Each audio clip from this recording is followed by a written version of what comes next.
Hi, Nick here from Pods with Nick and James. Just a quick one before we get into this podcast. I want to say a massive thank you for the support that we've received since starting these podcasts. We thoroughly enjoy it and we look forward to creating more.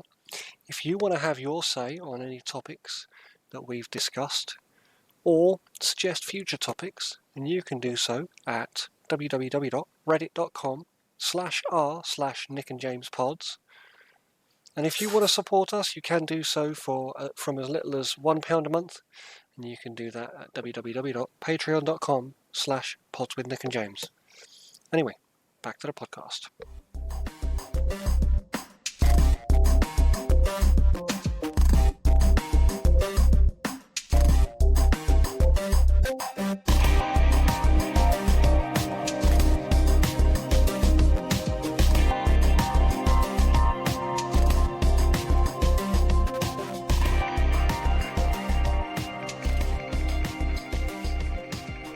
Hello and welcome back to Pods with Nick and James. My name's Nick. This is James. Hey there. And today our topic is mental health. I didn't want to start with a pun on this one because I don't have the creativity to think of a good one for mental health, but B, I wanted to think about this topic as a bit more of a serious topic. People, I don't think, especially in the country we live in, take this topic very as seriously as they should. I think mental health is a universal problem. I know back in like the 10th century, 11th century, it wasn't seen as such. It was seen as a weakness of like the minority. But I think everybody suffers from mental health issues at some point, um, and people need to be free and open to discuss that. Anyway, hi James, how you doing? Hi there. I would start by saying that in olden times, uh, the process of mourning was not used as a cover up, but it was endorsed. So people were allowed to have mental health issues if they were mourning the loss of a loved one.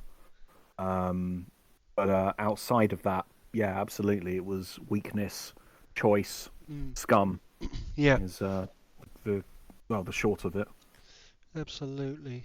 So I thought I'd start with quite an easy one. We'll see if we can name some common causes of mental health issues. So obviously money is quite a big cause of mental health issues, isn't it? It is. It is. I think it is. Annoyingly, though, and this is going to sound really bad, but it's more of an issue in adults who do and don't have money. I think when it comes to kids, like as long as the basic needs are met and as long as the social needs are met, um, people can be happy. But yeah, money is a huge contributing factor. I think the pressure of society of if do you own your own house? If you don't, and you lose your job, and you're not necessarily signed on or anything like that, or just the battle that people have to go through to get signed on and to get provision can have a huge toll on people's mental health. But sorry, I'm going off on one. You're leading this one. No, you're absolutely Uh, fine. I just, as I said, I wanted to go over a list of common mm, reasons for mental health issues, and as you said, society is a massive pressure, and it does add to mental health issues. The stipulations and I mean, I know I've said this in the past. I'm autistic, yourself too. Like there are certain social um, requirements that are unwritten. And you know what? Growing up, I had to learn that the hard way, and that was a massive issue with my mental health, because I didn't fit in society in the same way that everybody else did. I was the kind of kid that wouldn't see why people needed to have to be quiet at a funeral. Now I understand because somebody had the decency to explain that to me, and you know what? It makes sense. But at the time, because I was young and I was autistic, I didn't have the capacity to look at the big picture and go, you know what, this is mourning. People need to be reflecting, and as such, talking through somebody's reflection is insulting. Those kind of intricacies of society.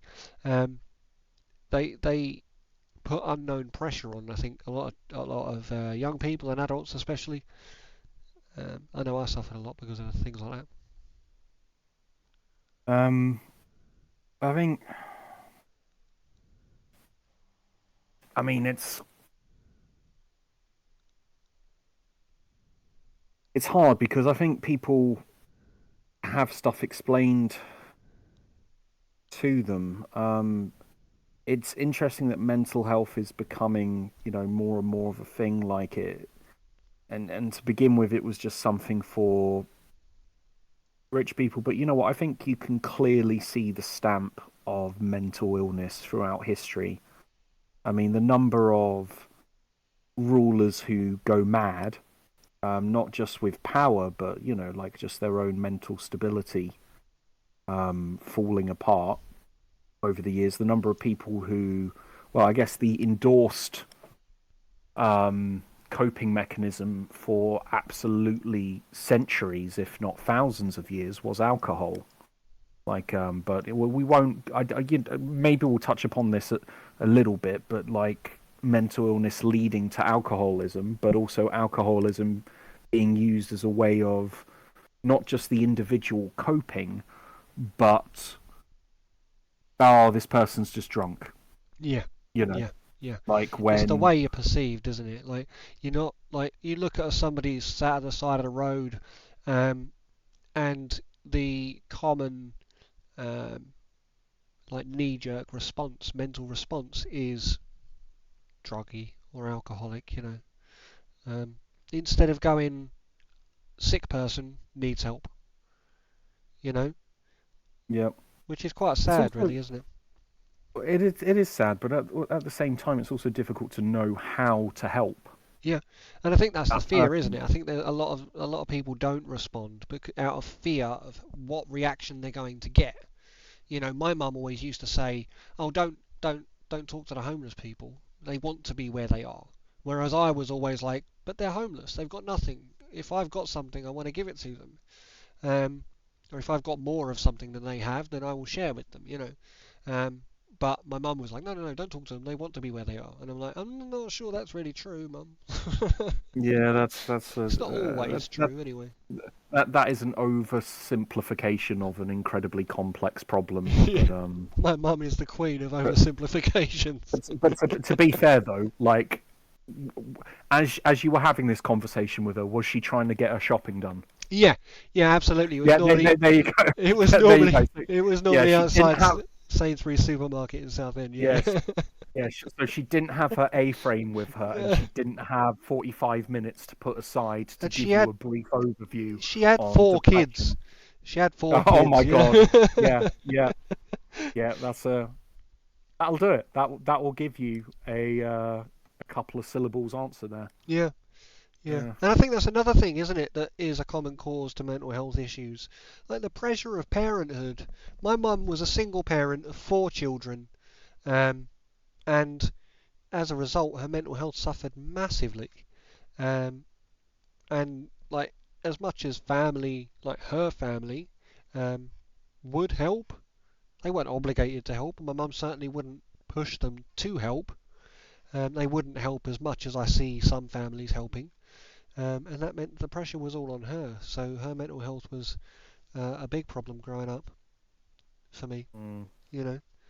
Um, anyway, the reason I didn't necessarily I didn't have a list in my notes of common causes of mental health issues is because I feel like um, it's an Should open we? book. Should we? It's an open book. Wait, is it an? Well, no. I completely agree. It is an open book. Should we try and go through some of those now? Would you like us More to than try yeah, and let's go over some of those. But like absolutely, let's as I said, like money, society, um, um, like parenthood, even the pressures of parenthood. Like, yeah. what else can you think of that quite commonly Okay. causes? Right. Change. Loss of employment. Um, if I'm honest, mourning. Sorry, I realise I'm really worried I'm mispronouncing that. Is there a different way of pronouncing the Mourning? loss of No, you're absolutely loved grieving. one? It Grieving. does literally sound like the time of grieving. That's the better way. Grieving. uh, in reaction to illness, in reaction to nutrition to a point. Um, yeah, Sleeplessness, I know sleeplessness can also lead to it. Yeah, excess. I that's, think I say excess as a generalisation, like excessive mm, alcohol use, excessive drug uh, use. Um, addiction yeah. generally. Addiction of any kind. Mm. The annoying thing is like so many of these things are a bit of a reciprocal circle or a repeating circle. You know, like you get addicted to something because you feel like you're in a bad place, Yeah. Yeah. and then you get in a truly bad place And then you because heal that you're addicted to it. momentarily Yeah. with that addiction that you've got, which gives Mm. you a momentary release of serotonin and makes you feel a little bit better, but then you crash again afterwards. Yeah, yeah, absolutely. Mm. Any more? Yeah. So annoyingly, like, so I said change, but also stifling, Yeah, repetition, boredom. Um, yeah. See, like, unfortunately, I think you were right to not make a list because it is ongoing, isn't it? You know, that's the it's point I was making. I mean, I literally wrote star insert as necessary star, and the reason I did that was because what I feel affects my mental health isn't going to be the same as what you feel affects your mental health. And who am I to judge how your mental health is affected? And mm, it's the same with everyone else. I think one of the biggest things that people are too quick to do, especially keyboard warriors sat on Facebook, like looking through their lists, they're too quick to judge what other people are being affected by. You know what? Your cat died. Fair enough. I wouldn't necessarily be as affected by it as you are, but it weren't my cat. Yeah? mm, Like, I should be respectful enough of you and you as a human being, not even as somebody that I know, but you as a human being, to say, I hope you're okay, mate. Because that's all yeah, it takes. yeah, You know, I might not comprehend why that is affecting you as much, but I do understand that if you're affected, what you need to know is that people are there. And not have somebody go, oh, you're just being a wuss. You're just being a, what a pathetic thing to get upset about. No, you don't need that. For Christ's sake, people, please. yeah, yeah. Or to be fair, the way that could be inflected is it's a cat. Yeah, Or something along those lines. yeah. But then again, it's I I, haven't done that properly because I'm not going to put the levels of contempt no, exactly. Yeah, yeah, yeah. necessary I into know my exactly voice. what you're saying. But Yeah, it's just like, but it's like yeah, it's if there was something in your life that brought you joy on a daily basis, and then it is taken away from you, it should not be surprising for anyone if you then behave differently or are grieving for a period of time. It's the annoying thing is it's just what makes up the important things of every human being's day is completely it's so different for every single individual, you know? yeah, yep, Like yep. everybody's got their fix of some kind. Um and if stroking and feeding that cat was that person's fix, then yeah, it's going to mess them up. Yeah. See, I'm a It's man of just, routine. Yeah. mm, So I obviously I had 2 weeks off sick recently. I had an operation and I had to have 2 weeks off sick. I went back yesterday and it's all changed, mate. It's all changed. My position in the office has changed. Like I've got to now sit on the end of a bench as opposed to by the window, which is going to affect me. Noise levels are going to be different because I'm in the more crowded area of the office. My manager's changed. My teammates have all changed. And like my anxiety, as soon as I realised all of those things that I was going to have to deal with, like my desk has moved and none of my stuff's been taken over, so I've now got to go in and find all that stuff in the office and take it to my desk. Um, and like the anxiety that I felt immediately spiked, and I was like, I found myself by about 3 o'clock in the afternoon looking for other jobs. I was like, hold on, Nick, this is just because change. You need to just give it a minute. You'll be fine. But I had Mm. that moment where I was like, no, I'm done. Like, but I know that's the autistic in me, and like I struggle with change as it is anyway, and I overreact to it. But I also understand that that's a trait of mine, and therefore I need to give myself a moment. So I was just allowing myself, all right, have a look at things. Have a look at other jobs. You'll realise that it's not like you're going to go through more stress trying to find something to replace this minor inconvenience than you are like to get over this issue. But it's horrible, like having to go through those like remedial things, and like I said, like some people, you might get up in the morning and 3 days in the morning, exactly the same thing might happen. It might be as simple as, oh, you stub your toe on the edge of the bed every morning for 3 mornings, but that's going to affect by the third morning. You're going to be like, oh, for Christ's sake, is nothing going to happen? And because that one thing happens in the morning, everything throughout the day is going to feel that little bit more bitter. Mm. And that is, like, people don't understand how the little things all stack up, but it's exactly that. It could be as simple as you stub your toe, you know but it puts a bitter pill in your mouth, and all of a sudden everything else, you view the world differently, and everything else is just that little bit more bitter and feels that little bit worse. you know you can't get the right newspaper at the shop, so that's obviously a personal attack against you. Mm. You get stuck in traffic on the way to work, like obviously that's personal, and it's I mean, because it's you, and I that's think I think weirdly enough, this thing where you're talking about it being personal has just made me think something. There's a big cause of mental illness that we didn't cover. go on. Bullying. Bullying, yeah, yeah. I know. Yeah, like. I suffered a lot of bullying when I was growing up. I know we spoke about this during the education podcast. Mm. And my mental health was ridiculous growing up. I had to have counselling on numerous occasions.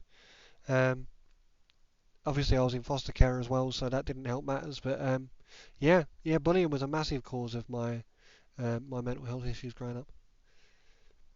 Yeah, well, sorry, mate. But it's just, yeah, you're right. But it's just it's interesting that we all learn to cope with the little things. So, like, we learn to tolerate the little things getting changed, but it's not necessarily because we've learned to accept. Like, and that difference between acceptance and tolerance is is massive. Mm. Tolerance is you put a brave face on it, even though something pisses you off or something, um, horribly affects you. Um, Tolerance is like going, it's not okay, but I'm gonna just, Yeah, I'm gonna be respectful. I'm gonna still abide by the expectations and laws of society. Like, it just makes me think though that, like,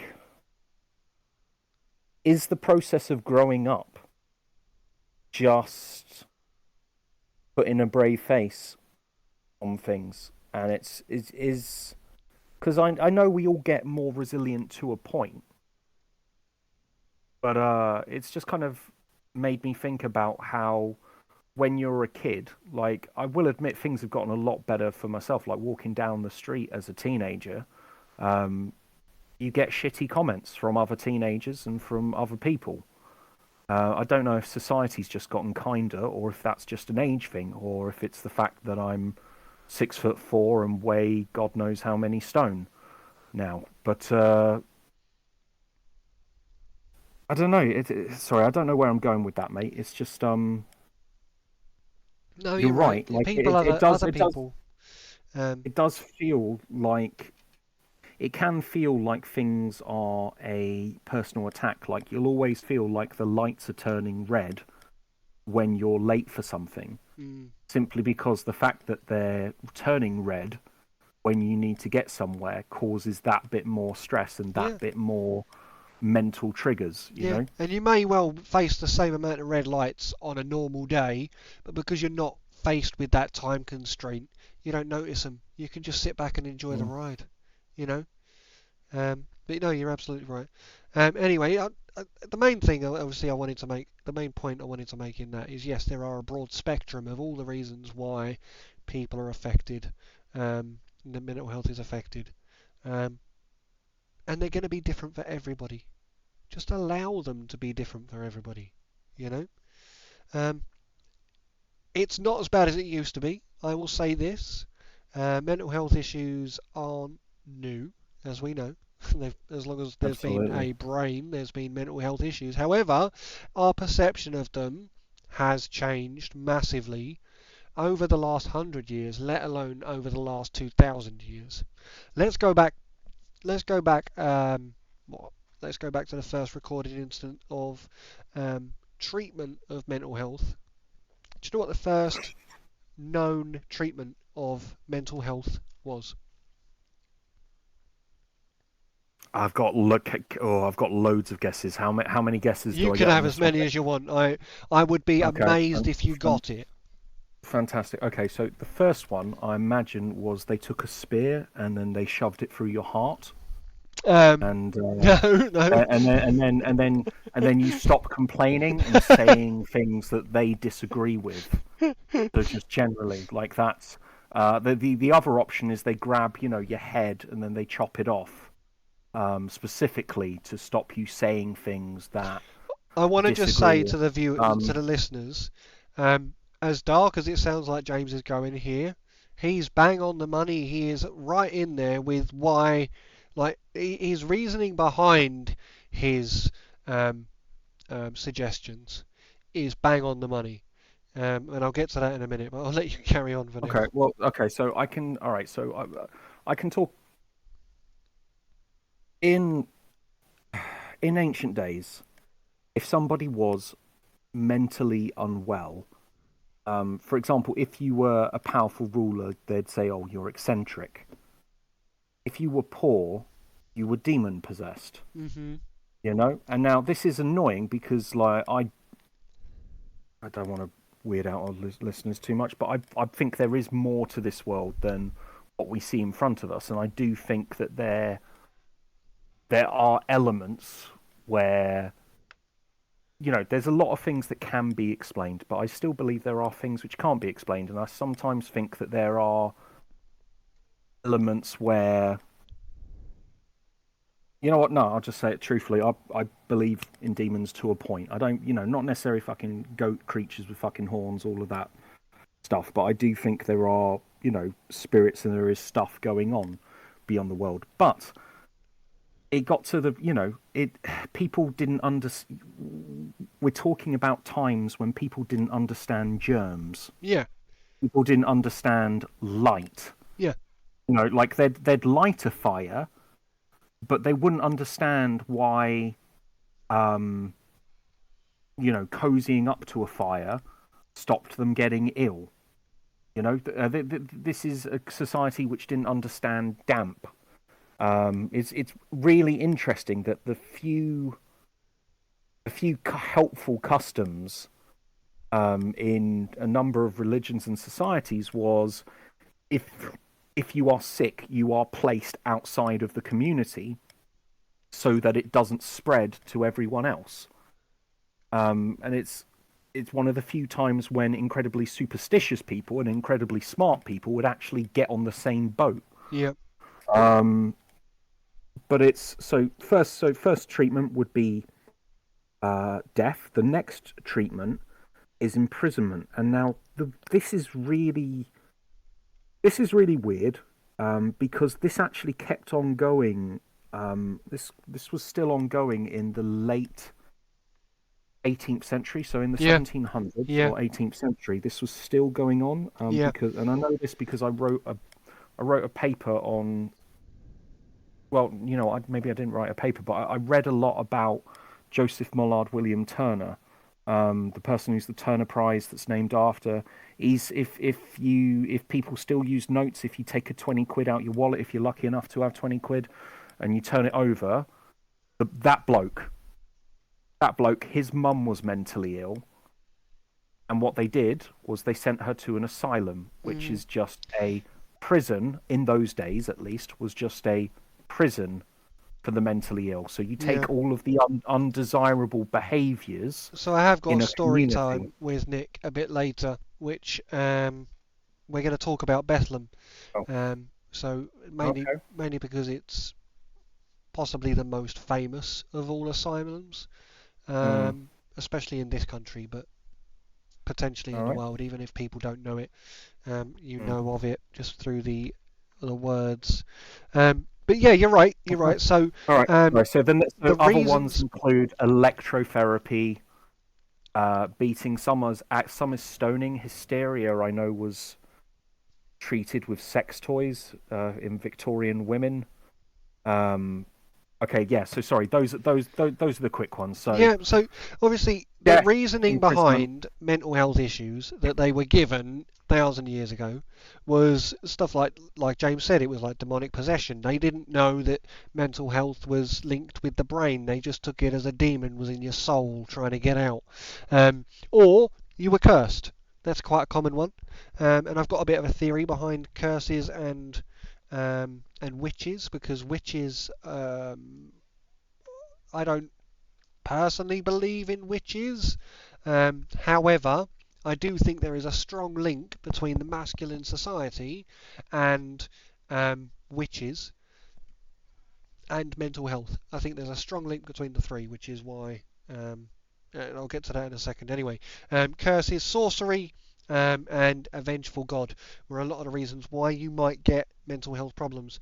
But one of like the earliest form of treatment other than murder and imprisonment, actual treatment, somebody's got a problem, we want to make it better, was trepanning. Do you know what trepanning is? Same as bloodletting. No, no. Bloodletting is where they cut and they allow. Obviously, it's self-explanatory. They let blood in order to try and make you Uh, feel apol- relief. Um, Apologies, I just remembered that the scientific atheistic Romans actually got it somewhat right in that they believed in humours and that mental illness was caused by a wrong type of yeah, the four humors. phlegm or exactly, Yeah, exactly. But yeah. sorry, we'll go in. Sorry, I'm not going to take us off topic on that That's one. fine. Okay, so what is trapezium? Trepanning, Trapeze, trepanning trepanning. is the using rudimentary stone tools to bore a hole into the side of your skull to relieve the pressure on your brain. Which, I mean, when it was successful, it was successful. I'll give them that. Like when you had like genuine mental health problems that were caused by brain trauma, like yeah, fantastic. You fell over and you banged your head, it caused the brain to swell, you end up with mental health problems because of that. Fine, trepanning, bang, there's the swelling gone off your brain. Um, Is that the earliest form of lobotomy? no, well, yes, No. yes, but they wouldn't insert anything into the brain. They would just remove Hmm. the skull around the brain, and they would. It was proved. It was looked at in some of the graves that they found in India. Um, uh, the holes. It was never. They rarely killed the people they were trepanning. Sometimes people would live on for days, weeks, months, even years because the hole itself in the skull would end up with like healing marks around it and rounding where the skull had healed, um, despite the hole. It wouldn't seal again, but it would heal. Um, but yeah, trepanning is one of the reason I mentioned that as well is there was a book. I don't know if you've read His Dark Materials. Um, Is that the title of the book? His no, it's Dark the Material. trilogy. It's the trilogy. It's the Northern Lights, Amber Spyglass, Subtle Knife. Oh, yes, yeah. The ones where people have familiars that are like called demons Yeah, and yeah, yeah. So yeah. No, there's a man, um, Will Parry. No, John Parry. His dad, John Parry, had trepanning um, performed on him, and it was quite a common trait of a certain part of that world. And I just read about it then, and then obviously when I came upon it when I was researching, I was like, oh God, I know what that is. That's disgusting. Um, but yeah, incredibly dangerous. Um, do you know when the first mental health hospital was founded and where it was founded?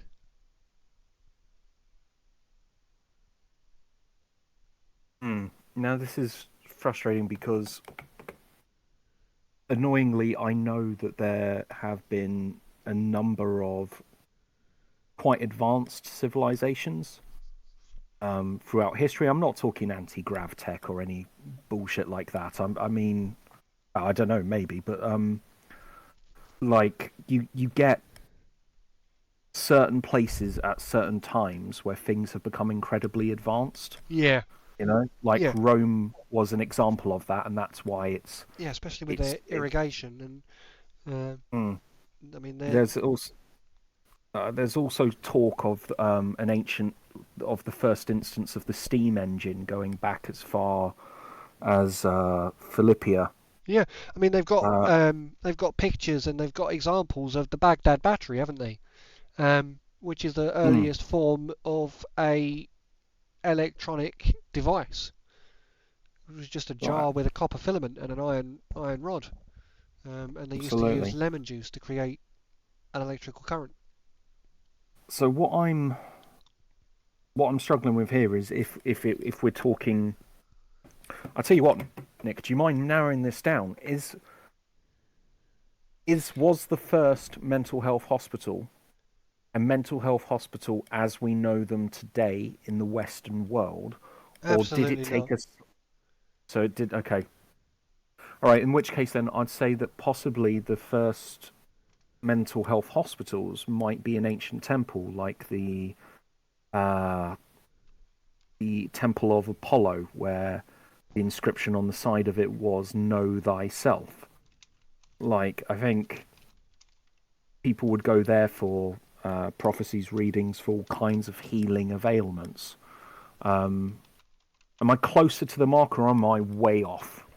I mean, you're. It depends. What date range are you talking? Okay, so this date range would be.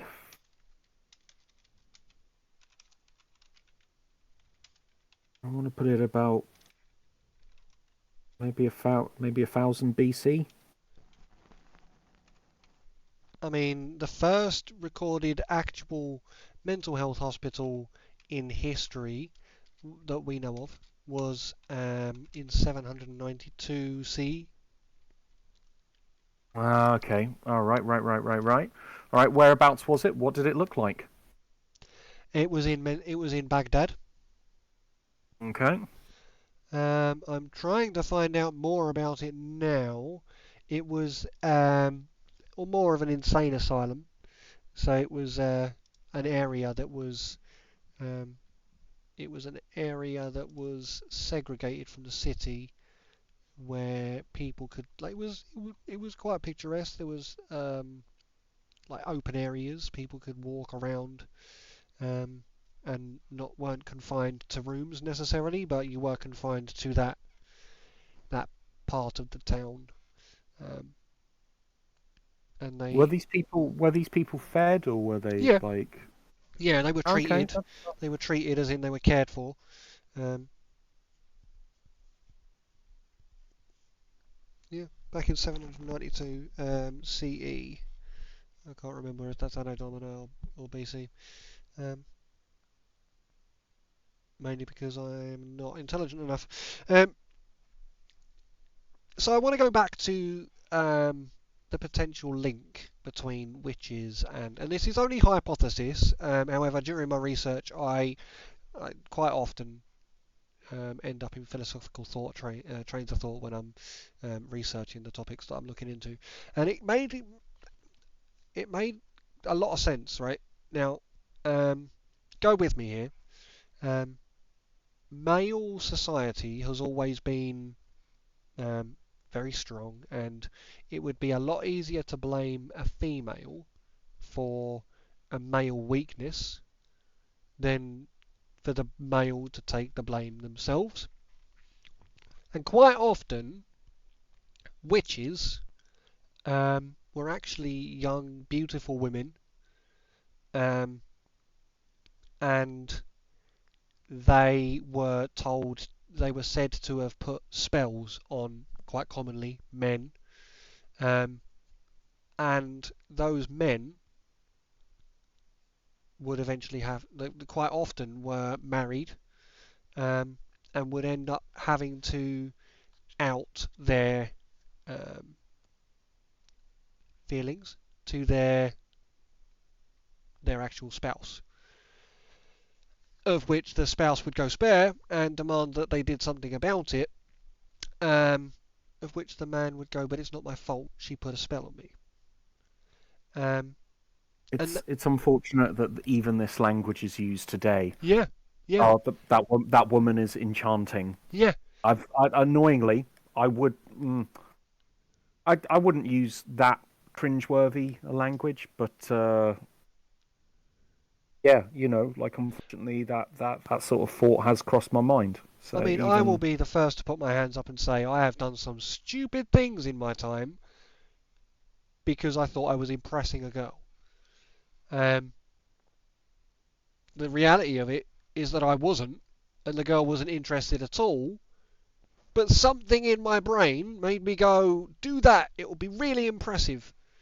And shock horror, it wasn't, Um, but the main reason I wanted to say that is because society itself has always been quite heavily male-led, and males don't like to admit they're weak, and yet and would much rather blame their shortcomings on somebody that doesn't have the ability to fight back as hard.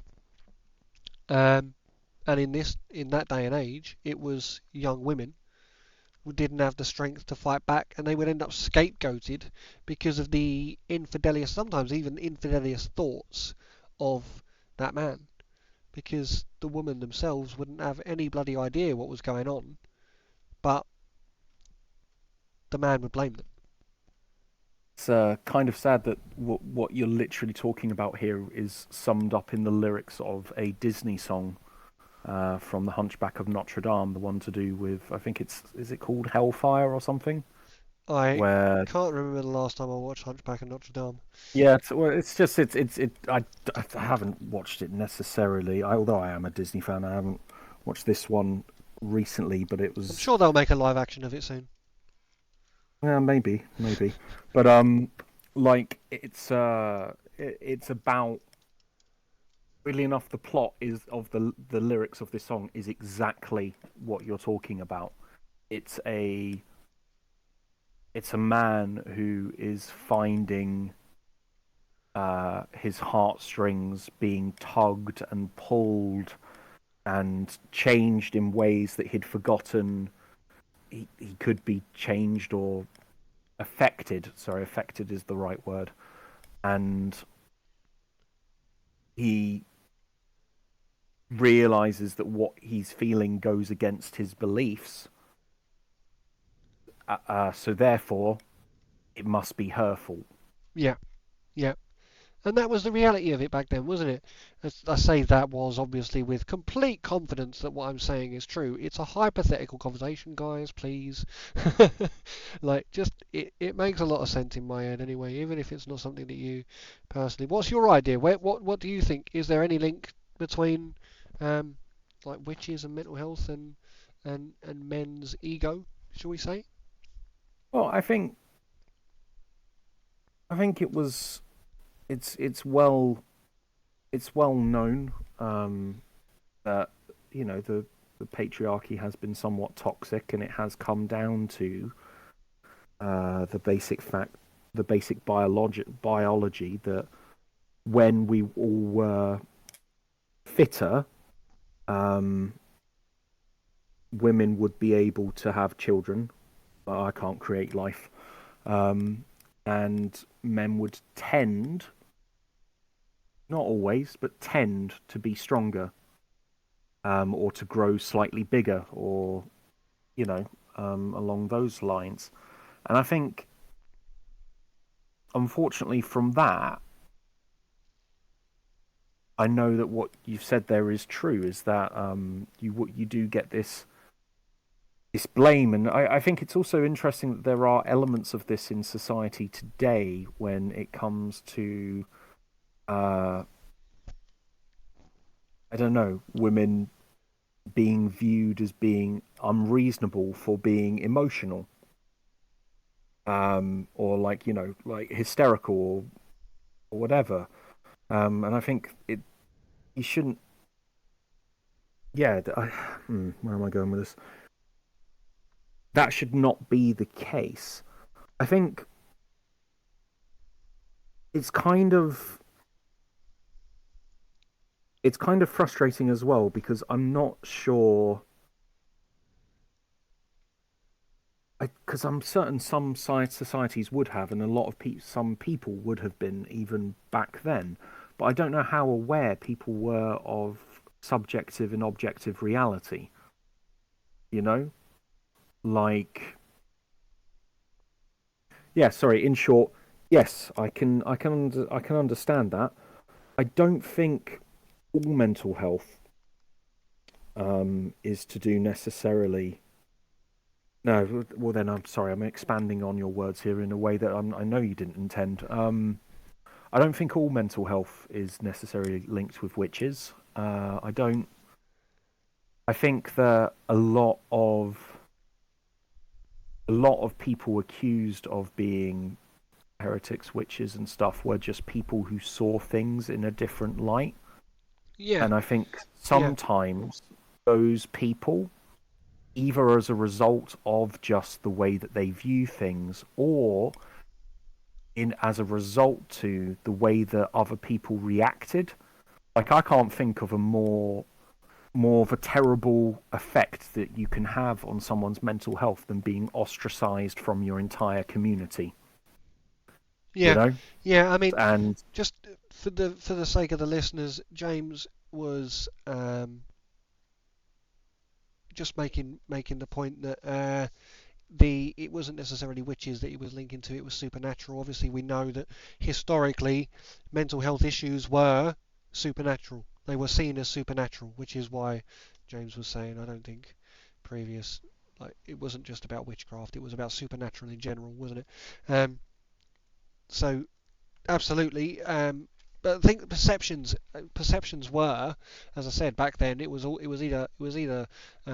supernatural in some way. It was either a god or it was witchcraft or it was sorcery. But reality now, like the sensible, educated human now understands that mental health is down to lifestyle normally or the pressures of society or it's not it's your brain's and body's way of saying something's wrong without actually going like your limbs falling off, you know.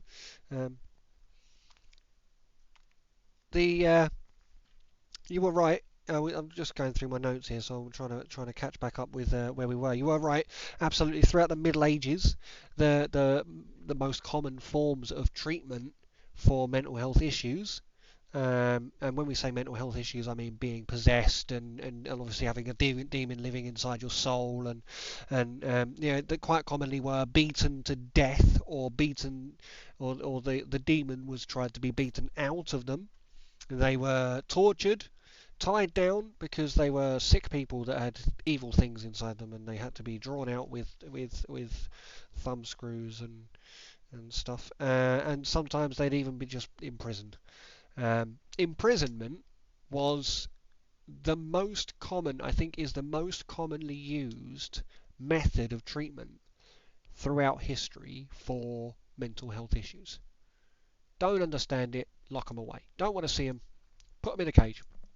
To yeah, the point where even now, in certain countries in the world, normally those with an intense sense of familial pride, um, they will still lock their mentally unwell relatives in their basement or or put them in a home. Like quite often, if you go somewhere, I'm using a generalization here, but if you look at China, for example, historically, they wouldn't necessarily put someone in a home. Their family would look after that person if they were unwell.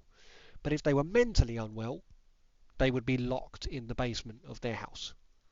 Nobody would know that person exists. And it was the same in the Western world, all throughout Europe, up through the Middle Ages, even into like the early 16th, late 17th, even like you wouldn't necessarily put your loved one in or your relative, I should say, in a mental hospital, you would look after them yourself. And by look after them yourself, I mean lock them in the basement.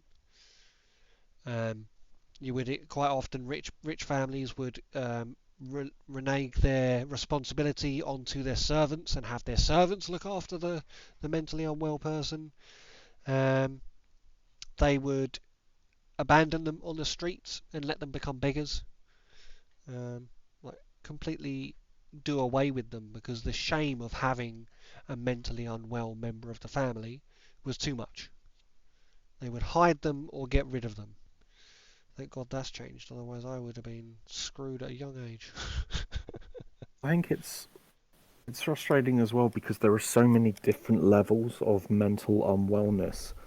And so what you're describing there is when someone is mentally unwell to the point where they can no longer communicate, or, and I hate to say it this way, but unfortunately I am just being a bit dark here. It just sounds like, or the level of mental health that you're talking about there is where someone can no longer be controlled Yeah, or can no longer behave or can no longer meet the expectations of society. Society expects you to commune with most people who address you directly, to only become angered if seriously, uh, what's it called? Only become angry when seriously aggravated, to only turn to violence in extreme circumstances when you're incredibly aggravated, or sorry, when you're incredibly angry, and normally it's the result of someone else's provocation. Um, Somebody who's mentally unwell to the point where they would attack someone with no, you know what? It's frustrating that this is the thing, but there are so many. I don't know. It's interesting that throughout history, madness is is used as this derogatory label to.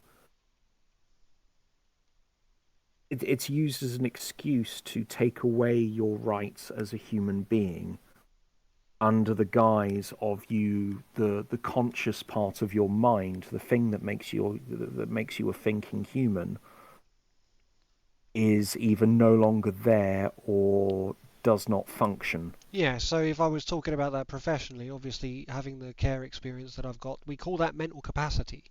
Do you have the mental capacity to make decisions for your own, make decisions of fair judgment on your own care, your own life, your own finances, all of those things. Those are the things that you would quite commonly be assessed if you're old and you're in a care home, or if you're being cared for at all, or if you're.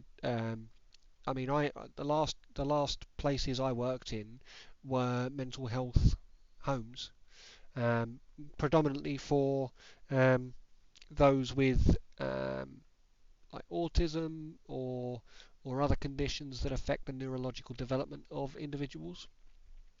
Um, and I mean, I've got to say, there was a lady. I won't name names. Obviously, it wouldn't be professional of me. But it was a lady who had been in mental health homes her entire life. She was 74 years old. This lady. Um, she'd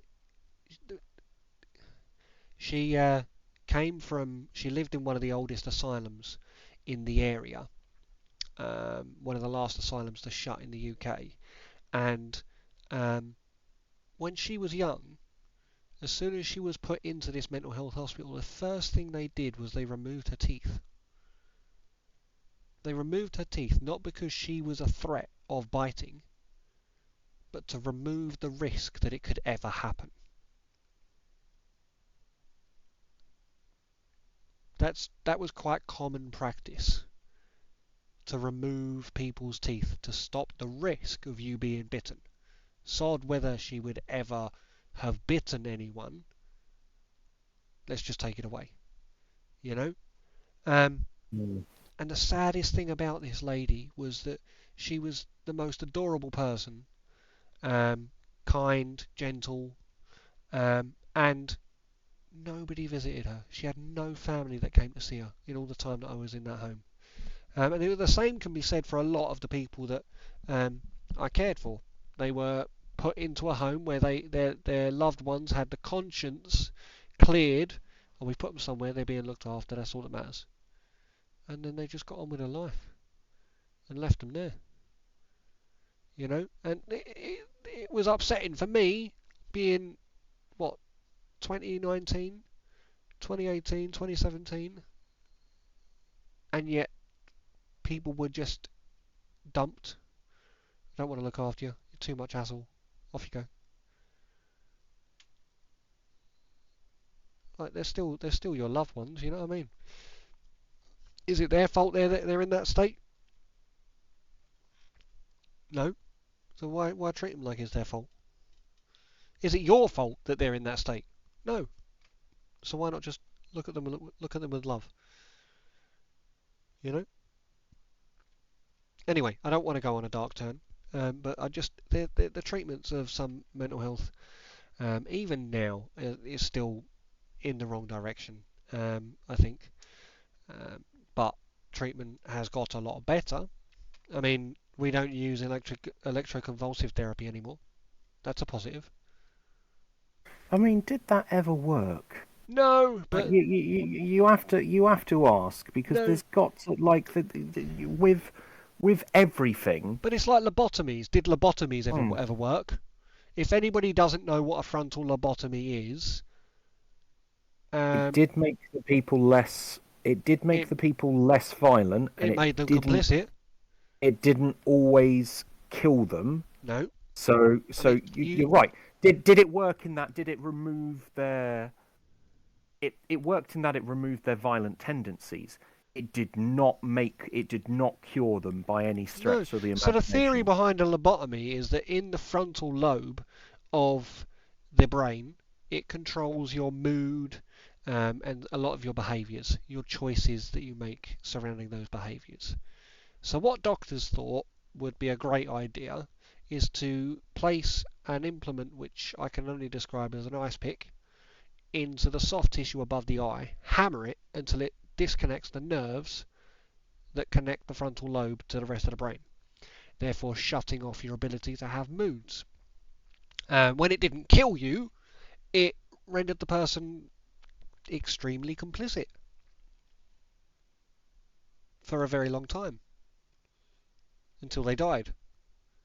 Normally because they did something completely stupid because they didn't have that regulative part of their brain to tell them that was a stupid idea.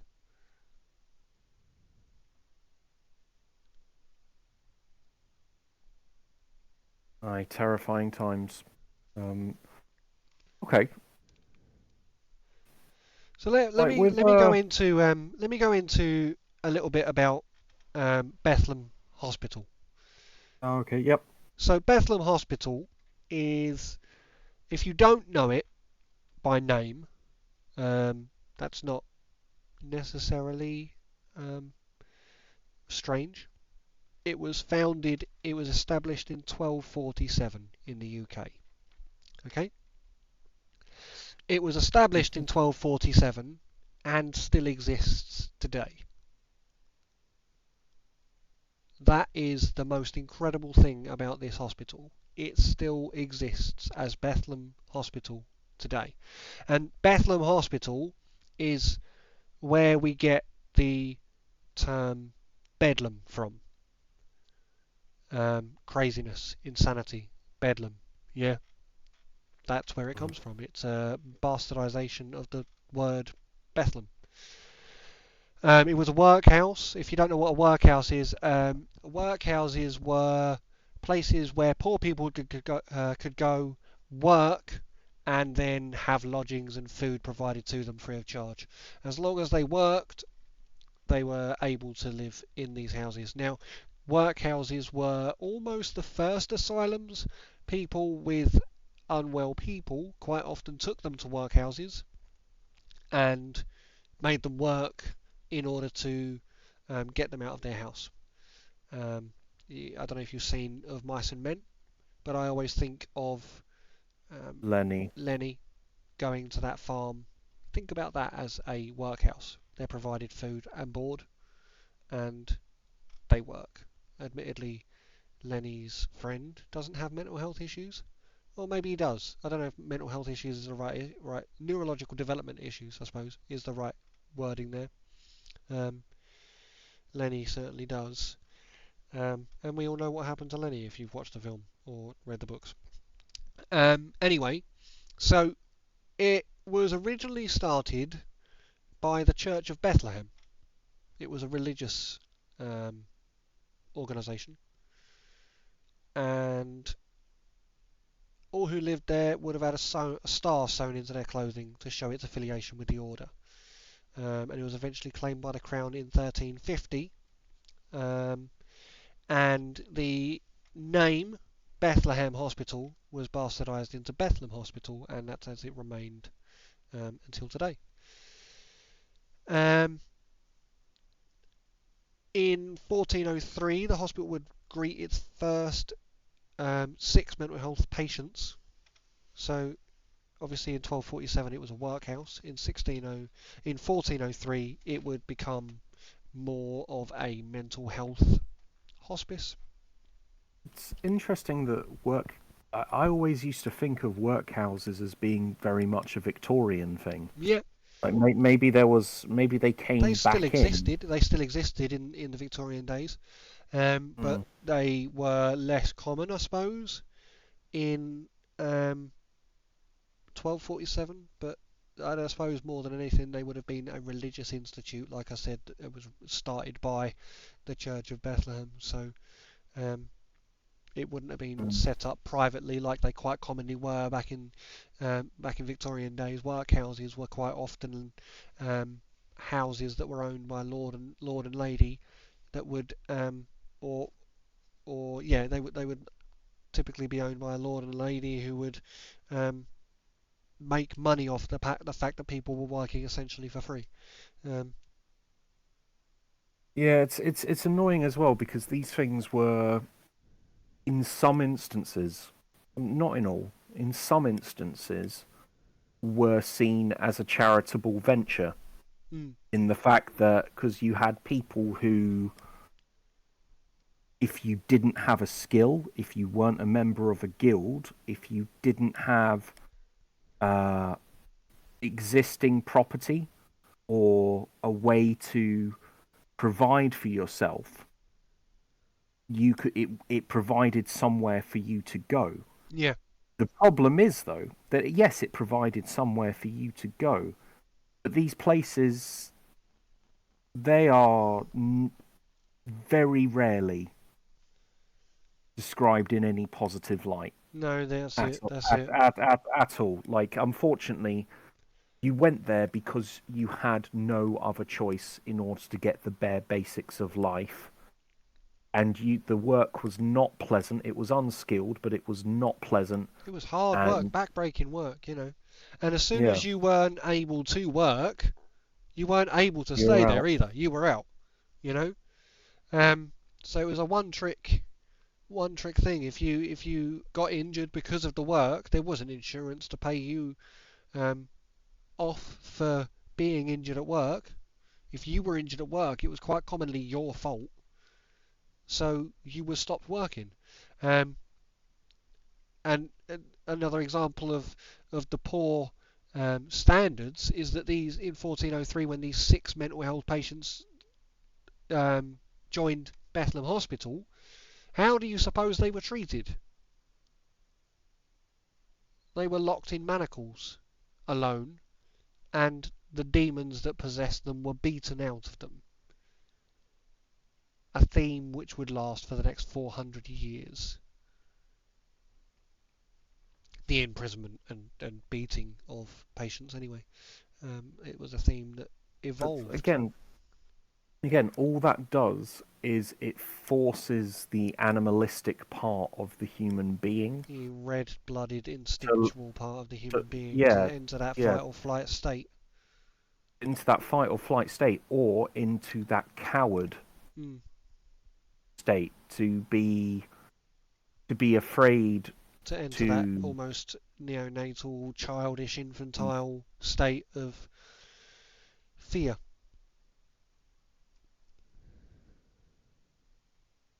Hmm.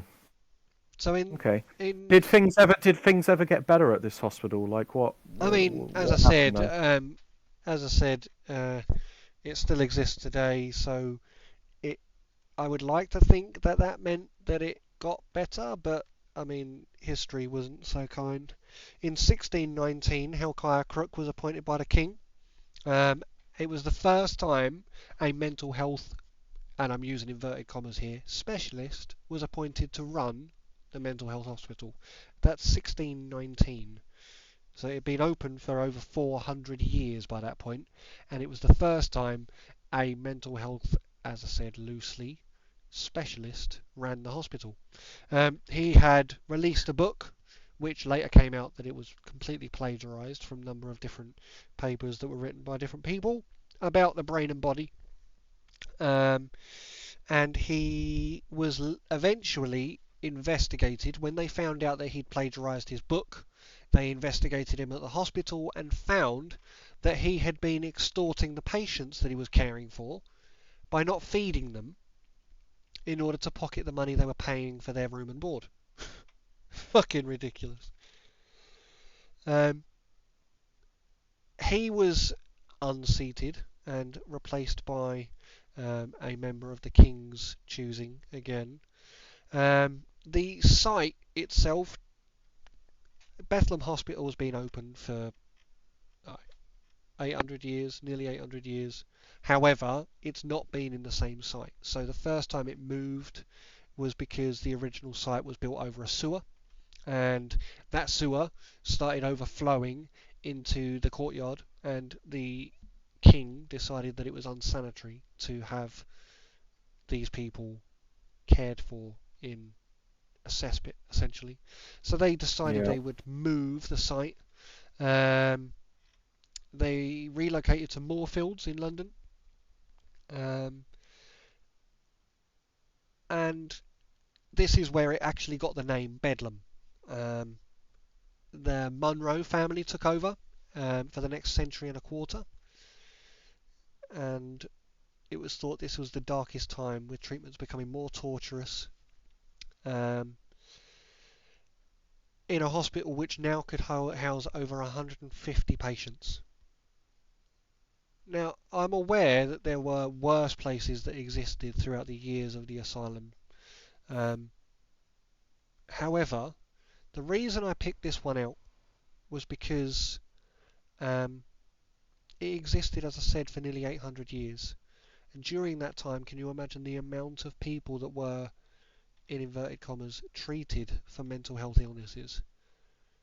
Especially given the fact that by the early 17th century, the late 17th century, they were caring for upwards of 150 people at a time, using methods such as electroconvulsive therapy, insulin shock therapy, and lobotomies, all performed at this hospital. What is insulin shot therapy? Isn't that for insulin for diabetes? Sorry, is Yeah, insulin is produced by the pancreas. Let me get up the authentic um, description.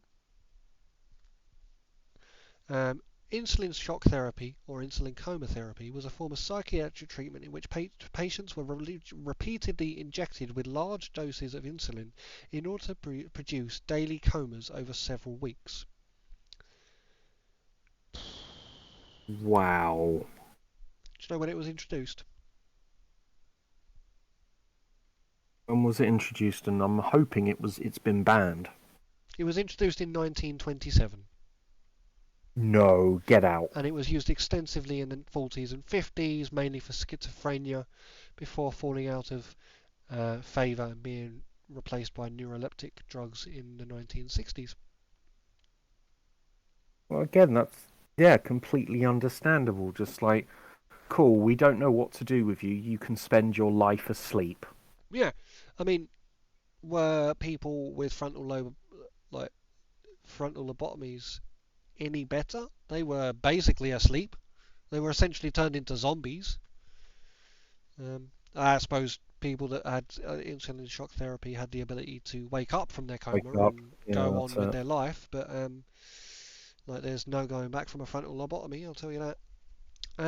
Yeah, so two more relocations um, between the 16th century and the 20th century, and in 1950 it was eventually incorporated into the NHS, um, where it remains today. And although treatments were not as brutal as some asylums, as I said, I think the longevity of this hospital makes it possibly one of the worst asylums to have ever existed. You think of the amount of people that it would have treated in the most barbaric forms. Okay, maybe not at the intensity as some of the asylums from around the world, but the numbers, the numbers, Mason. Um, Hmm. we'll have a Okay, little bit of so a that's debrief following that, shall we? So I'm going to ask you who do you think has the highest level of depression? Which country has the highest level of depression? Percentage. Let's go percentage per population first. Sweden. Sweden has the highest percentage of depression, or Yeah, the I'd say. Yeah, I reckon it's going to be one of the uh wealthy I'm going to say in order for it to think be. think global events that may cause depression.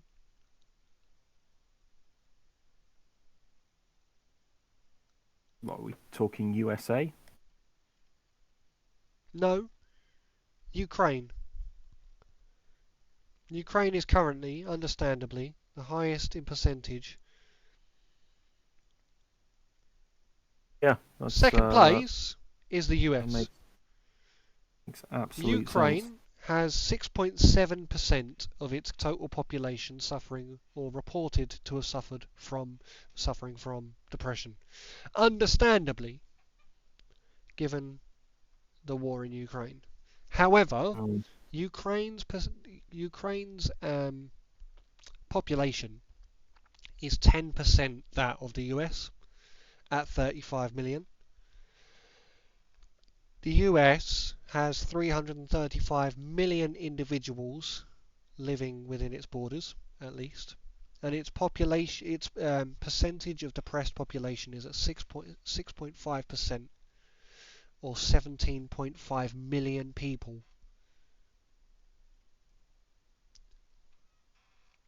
I should point out that is the third highest level, or like number of depressed people within the world. Okay, beaten Mm. only by China and India, whose population is over a billion each.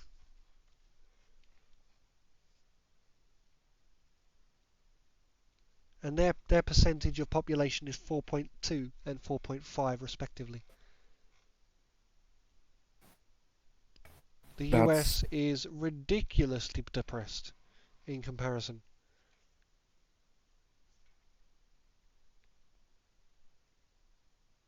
that's really something to consider.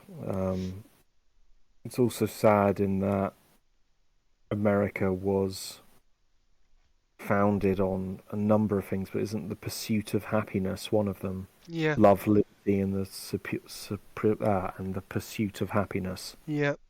yeah, yeah. The I think the thing that lets them down is their choice of treatment for mental health problems. Now, they do heavily use verbal therapies, which I think is possibly one of the most positive forms of treatment for mental health, stuff like counselling. Um, However, they follow that up with the administration of um, serotonin inhibitors, um, other neurological drugs. That if you actually read the side effects of these medications, quite often the side effects are to induce suicidal thoughts or to induce anxiety and nervousness, which are going to lead to mental health problems. you know, and the other thing to be mindful of in the US is that pharmaceutical companies are some of the biggest money spinners. And why would they want to cure your depression when they can make a lot of money off it? People say about the NHS, oh, we need to privatise our healthcare. The minute you privatise healthcare, you make being sick a business. And when you Mm. make being sick a business, you do away with any kind of need for cures. It all becomes treatment because treatment is a monthly subscription, a cure is a Absolutely. one-time deal. Absolutely, and I think that's the problem with US. I think their privatized healthcare has led to conditions not being cured, people not like companies not seeking to get people better. Because if they made the entire country better, they wouldn't have a business anymore. I won't go down this route properly, but I'm just going to throw out there that medical debt is it's either the third or second largest cause of personal bankruptcy in the US Yeah. Well, do you know how much it currently. costs to have a baby in the US? And I'm assuming this isn't backyard tub No, no, no, no. having This your is baby. I this is mean, yeah. go on the ward, have doctors deliver your baby. How much are you going to pay? Oh, this is really difficult because there is a huge amount in there, but at the same time, this is a basic human. This is still a basic human right. Like I'm not 50, 70 years down the line. I don't know what stuff will happen, but this is fundamental to Hmm. our continuation as a species. So you'd think there would be. All right. What? Having a first baby voucher, so you get your first one free. Something like that. Yeah. Like there should maybe be a coupon in your tax booklet. Go on. How much do you think? All right, you know what? I'm going to be obscene. Go on. I'm going to be no. Okay, right. Bare minimum, £3,500, or I'll say $5,000 No. for bare minimum. No. Nowhere close. Okay, so we are talking about the obscene sorts of figure. All right, fine. 15,000 dollars. That's where it starts. Bloody hell. Double it for the most common price you will pay to have a baby in the US.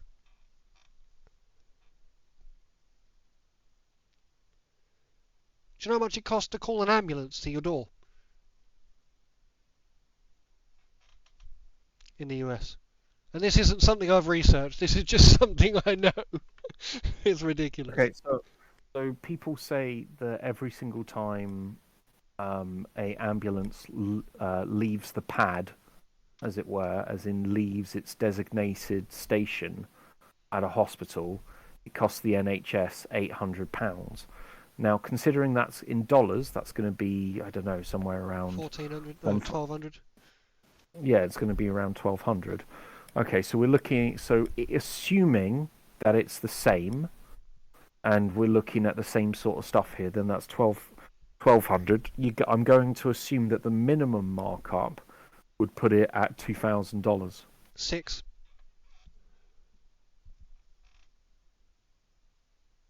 Seriously. $6,000 to have an ambulance come to your door. Basically, if you get ill in the US, tough. Anyway, yeah, absolutely. You can see why health is a common form of bankruptcy in the US. You can also see why mental health problems exist so predominantly in the US. There's so much pressure on people to stay well and to stay okay and to continue earning. My God.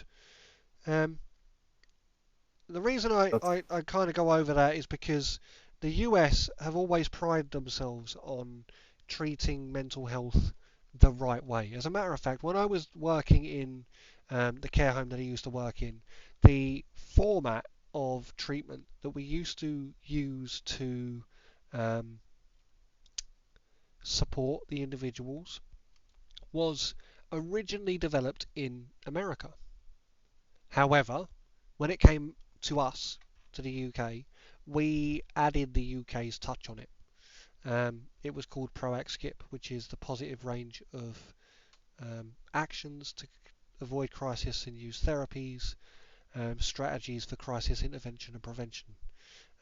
Namely, it's how do you get someone that can't communicate to you what they need and find out what they need, and on the absolute last resort, how do you help someone that is in crisis, that is having a meltdown and maybe causing injury to themselves or to the local people or to the staff? How do you control that situation?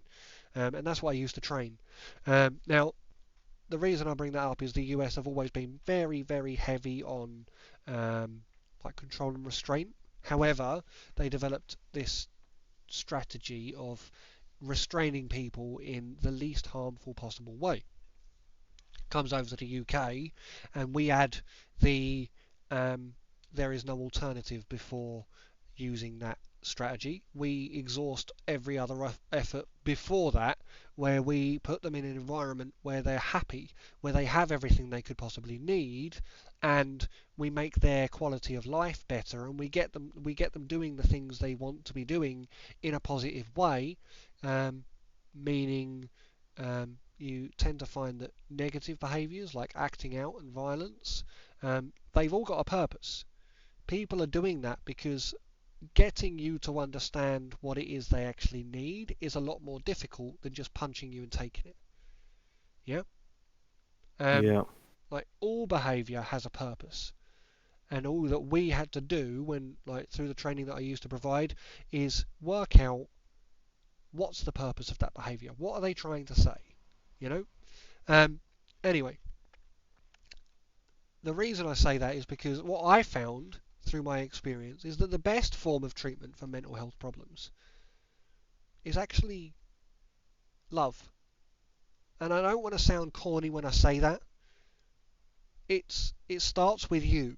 When I've had mental health issues, the the biggest thing that I've done that has helped me is give myself a break. Do you understand how much pressure you put on yourself first thing in the morning to get up, get dressed, and get to work, and then to maintain a standard that keeps you employed all the way throughout the day? And then you come home and you have to maintain your home life with your kids, or you have to maintain your home structure with meals, etc., etc. And then you go to bed, and then you go and do it all again the next day, and that wheel keeps turning day after day after day after day. The pressure you put on yourself when predominantly the most fundamental thing that you need to do is wake up in the morning, survive the day, and go to sleep. And when I have been unwell mentally, that's the pressure that I put on myself. I go, let's start from simple. Let's cut it back to basics. Let's get up in the morning. Let's get through the day. Let's go to sleep. No more pressure. Can't do anything else. Won't do anything else. Give yourself the time. Let's get through it slowly. One more thing. Let's add the things that are necessary into your life. I need a job in order to pay the rent. Right. Let's try and go back to work. But no more pressure. Let's not put pressure on ourselves to maintain these ridiculous standards. Let's just do the work. Yeah? And then eventually I began to acclimatise myself better. And it wasn't because I have this wonderful wand of fixing it. I didn't take massive amounts of pharmaceutical drugs to get better. I just took care of myself. I gave myself a break, and people around me told me it was okay to do so. Essentially, I loved myself, and the people around me loved me too. That's the best cure. That's the best treatment for mental health issues. That's incredibly powerful. Just remember that Yeah. saying which I see everywhere, that it's okay to not be okay.